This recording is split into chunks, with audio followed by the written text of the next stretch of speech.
Welcome back. In the first installment of this series, I built the test rig and got that working reliably. I built some hopper cars to use for gravel service, and I built a scenic base on which to set the structure. Follow along with me as I build the loader.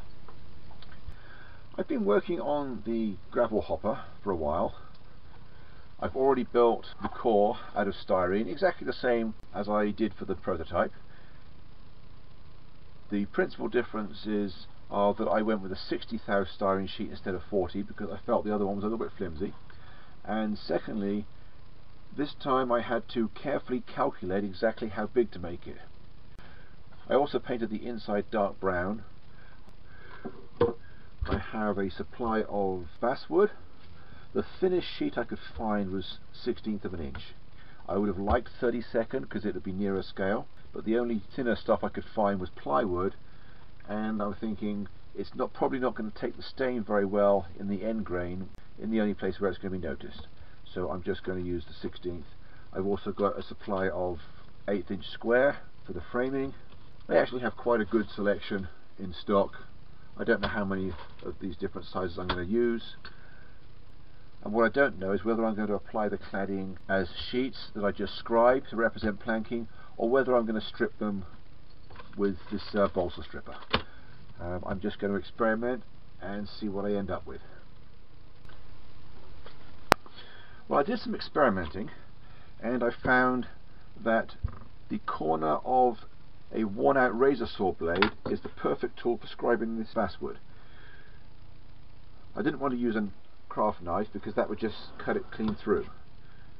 What I wanted was a wider but shallower groove, and I found this is the right tool. I also found a way of thinning down the end where it's going to be visible.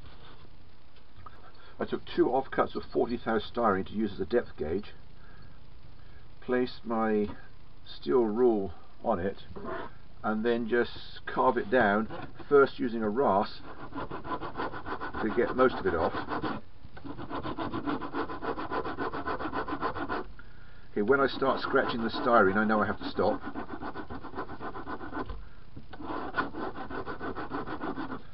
And then I just finished it up with a square file.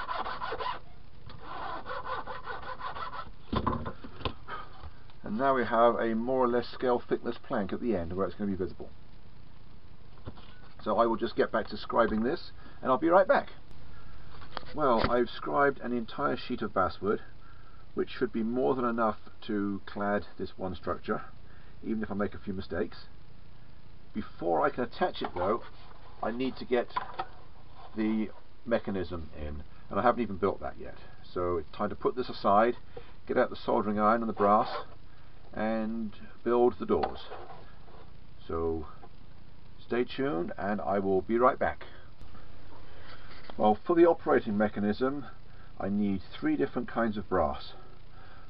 I have 32nd inch rod, 1/16 of an inch tubing, which is a slide fit for the rod, and I have 10 thou sheet. Well, I've cut most of the pieces I need from the brass. I've got the 4 tubes. I've cleaned up the ends. It needs to be a nice easy slide fit with no binding. I started off first with a flat file or a 3/4 file to the outside, and then cleaned out the hole with a very small rat tail file. If I had a reamer that would probably be better, but this works. And then got to make sure everything is nice and clean before trying to solder it. I've got this really fine sanding block which makes a great job of it. So let's do that. And my H-frames are ready to install. I've got some lines here the right distance apart, and I've already cut these to size, so I'm going to solder those there. So let's just fire up the soldering iron and I'll be right back. Well, I had one false start with the soldering. The tip that I had wasn't big enough to heat this amount of brass, so I had to change it for a bigger tip, and for some reason, although it's a brand new tip, it won't tin, so I'm having to just dump beads of solder on the work and then heat it. but at least with a decent sized tip it solders very easily and very quickly. So I'm making one upright a little longer than the other to facilitate inserting it into the tubes. And at this stage I'm using full length of brass rod. I'm just leaving them long. I don't know how long they're going to have to be, but I suspect it's more than half a piece anyway, so I'm just going to cut them off later.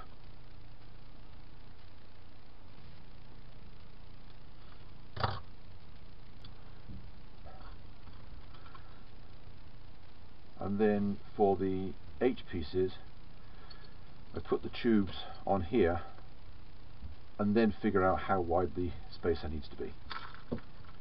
So I'm just going to turn the camera off while I go ahead and do that, and I'll be right back. Well, I've filed these plates to the right width to hold the uprights together. I'm going to put it approximately in the middle. I'm not measuring it. It doesn't really matter where it goes. I just want the solder joints well away from the ends so I don't inadvertently solder the two sub-assemblies together.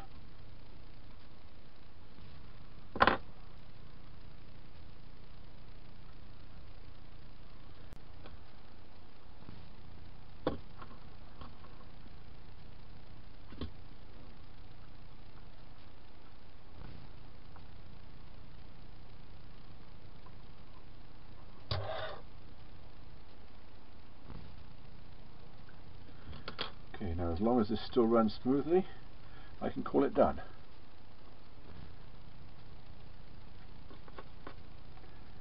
Too hot to hold at the moment, but that works quite well. So that's one.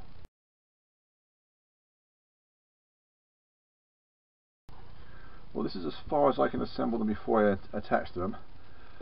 I can't put the joiner on the bottom because I need to be able to poke it down through the base through two small holes, and then I can assemble it underneath. So let's get them glued in place.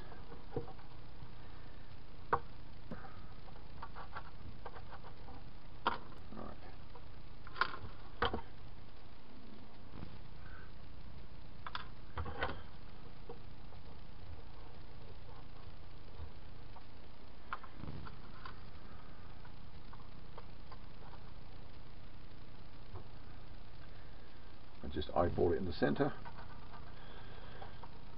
knowing that I've built in plenty of tolerance.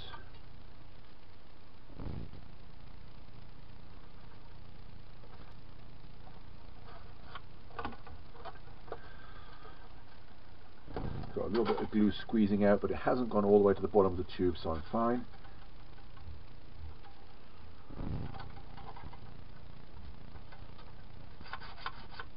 I'm just going to hold that for a few more seconds and let it set up. Well, I got a lot of the wood siding attached last night, that I had to leave it overnight for the glue to set up. There was a couple of corners that were trying to peel off.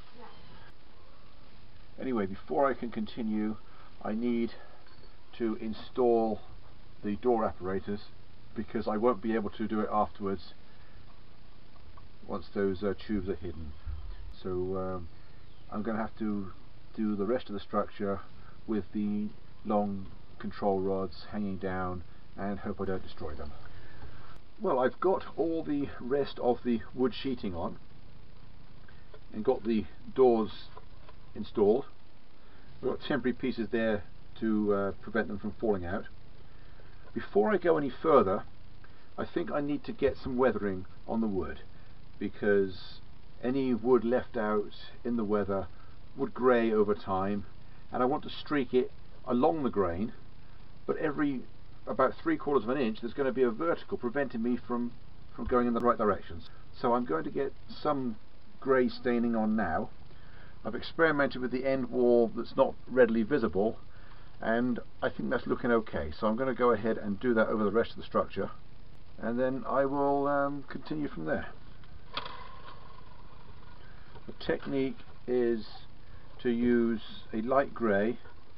The one I'm using is called granite grey, and then I'm just dry brushing with an old brush, just very lightly.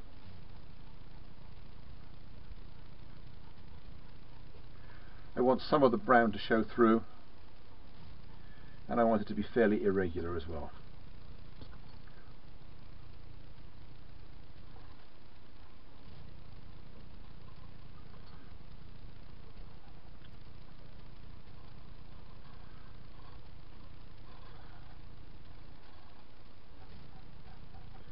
a little heavy down there. Maybe I can scrub it out a little bit. And not enough up here.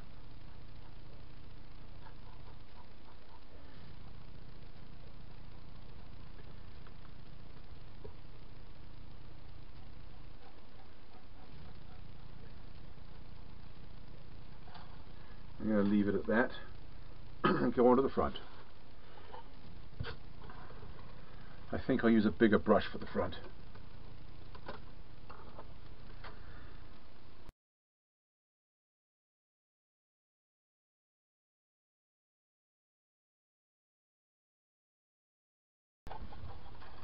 And I think I'm going to stop there.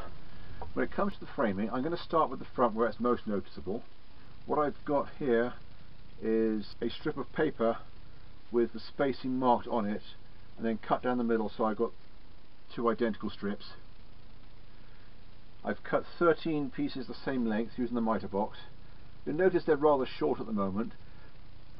That's because I found a photograph that had a cross piece at this height and the vertical stacked with a splice piece behind. Since I want to double up the legs anyway to make it easier to hide the down rods, that's the version I'm going to use. So that's why these are cut off just a few scale feet below the bottom of the hopper. Well, I've got all the front main framing glued on. In the end, I found it was more trouble than it's worth to use the two spacer strips. So I just used the one spacer strip at the top, and I put everything in with a square, and it worked a lot better that way. I do have one issue. Although they are all perfectly in line at the top, the slight variations in length meant that these were not in perfect alignment at the bottom. So I had to carefully sand them, and they're now good enough. So ultimately there will be a framing strip across there. The back will be spliced with second legs, another one there, just following the photograph that I saw earlier. So anyway, let's continue, and I'll be right back. Okay, so I've glued on all these legs. I had to add another board in the bottom of the front because it wasn't quite right, and I've put this piece on. I don't actually know what it's called. Of course, with the legs, I still can't count. I was forgetting that 4 of them need to be cut out of U-channels to allow the control rods to run down the center of them. So I've got some left over. Anyway, next thing I'm going to do is finish putting the old front pieces on, and then that will probably be a good time to set it aside and let everything go hard. So I'm going to do that quickly, and I'll be right back. Well, I got the rest of the legs framed up. If you look here, you'll see the U-channels that I fabricated for the control rods to go inside. I've still got to stain those because I used unstained strip wood. I'm going to stain these as well. I realised I didn't have anything that was about the right size for cross bracing, so I stripped some using the balsa stripper. I'm just going to stain it now so that next time I come into the train room I can install it. I will be right back. Well, I've got the end row of posts in, and it was very difficult getting them to fit right with the landscape. I have a plan for doing the rest. Okay, I've drilled a row of holes in the right places, and the technique here is to carve the corners off the posts and then plant them as though I'm planting a tree.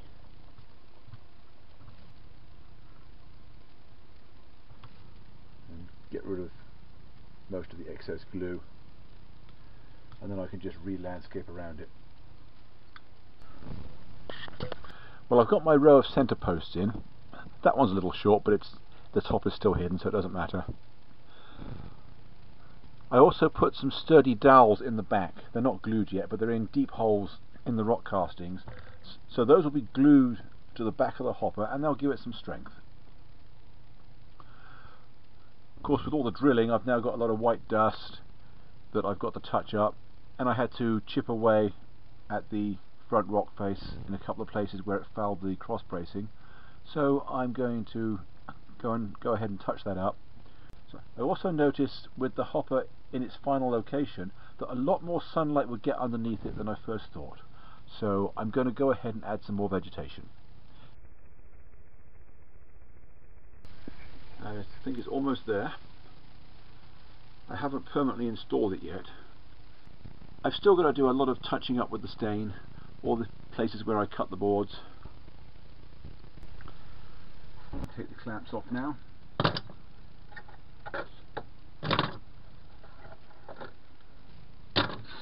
And rightly or wrongly, it is now permanently attached. I still have a few more pieces of bracing to put on, and then I need to get the rest of the outside weathered before I can go into detailing. So let me get on with that and I'll be right back. I made a bit of a mistake yesterday. When I glued it to the base, I was convinced that I'd done all that I needed to beforehand. And then I realised that I should have made the chutes first. It's going to be very difficult to get them firmly attached at the back. I've made them out of styrene, figuring that that is going to be stronger than wood. I'm a little bit concerned about the durability of them. I've made it out of 40 thou styrene, representing 3 by 12 planks, and I've added a piece of 5 thou styrene on top, representing a metal slide plate. And at the end, I've made sure that it doesn't fit quite perfectly, so that the two layers can actually be seen.